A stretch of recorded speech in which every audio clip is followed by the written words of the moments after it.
Yeah, if you have never experienced trying to perform at a very high level of arousal, when your heart's jacked and your adrenaline's pumping through your system, you really don't know what that's like.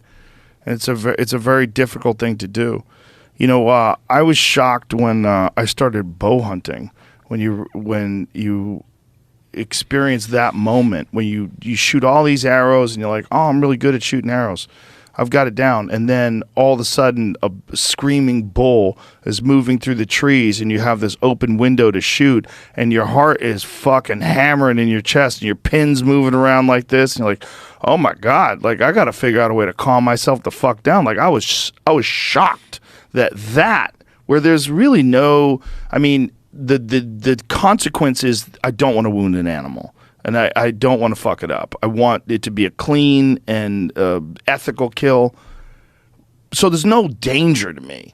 But yet your heart rate is fucking jacked through the roof because it's an alien sort of experience. It's a very new experience.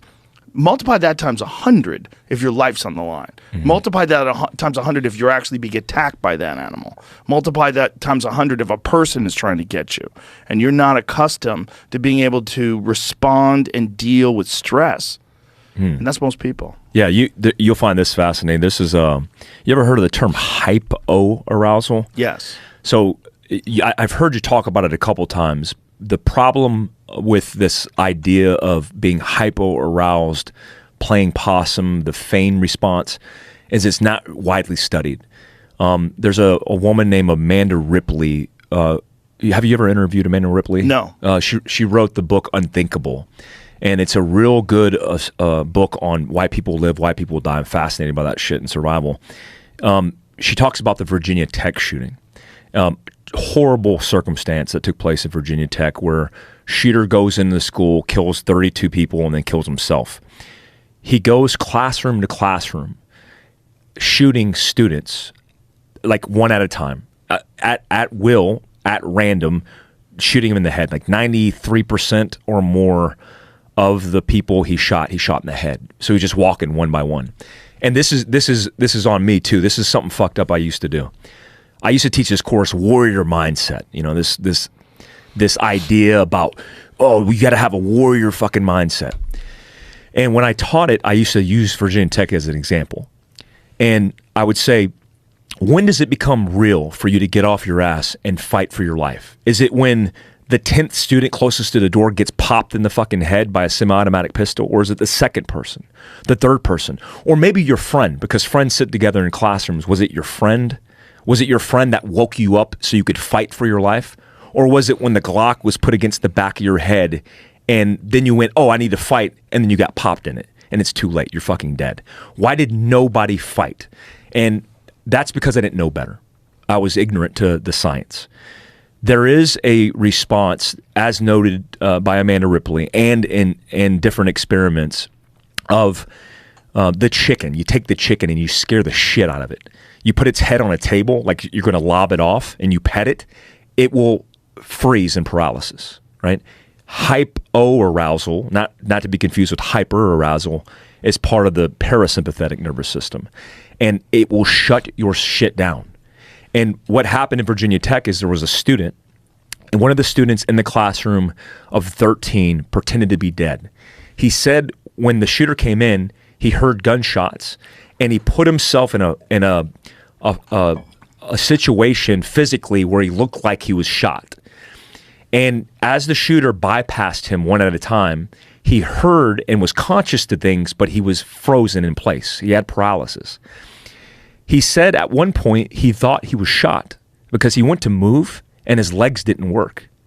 And he was aware, but he was frozen. The shooter left, reloaded, came back, bypassed him again, and continued to shoot. Everybody in that classroom got shot. 9 of the 13 got killed. And he survived. And when he talks about it in reflection in the book Unthinkable, he says, when I went to move, my legs wouldn't work. And I thought I was shot.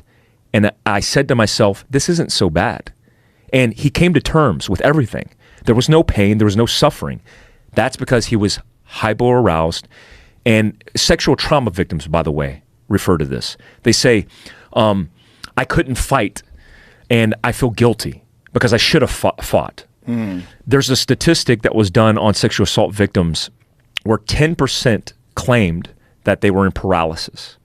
What's unique about that situation is 10% is more than the percentage of people who fought.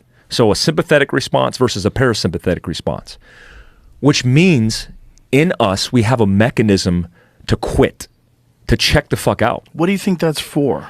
They studied it, and they think, this is all speculation, like the possum effect, they think it is for the predator to assume the prey is tainted. Bacteria, virus, not good to eat. And it wouldn't be beneficial for a predator to eat prey that's fucked up, right? Really? Because if you're tainted and it eats you, it could mean the difference between survival for itself and its family, the cubs, the wolf pack. But does it have to have some natural selection aspect to it, or could it just be just overwhelming stimuli and the inability to handle it, so everything just shuts down? Well, it's both, because the unique thing about human beings is we have, we're parallel primates, right? We go through a situation, like let's say we're walking down a trail and I see a snake. If I see a snake on the ground, I jump back because oh shit, it's a snake. Well, why did I jump back? Learned behavior. Maybe it was genetically imprinted. Maybe my dad taught me. Maybe I just didn't want to die and my central nervous system activated. The difference is animals do that, except when animals do it, they jump and they navigate it, right? It's very primal for them. When we do it, we jump back and then we stare at the fucking snake and we go, dude, I don't want to fucking die. I got kids at home. I don't want to fucking die. If I die, tell my wife I love them. Like, dude, that's a gardener snake. You're good. You're not going to die. Like, oh, okay, cool, right? And you move on.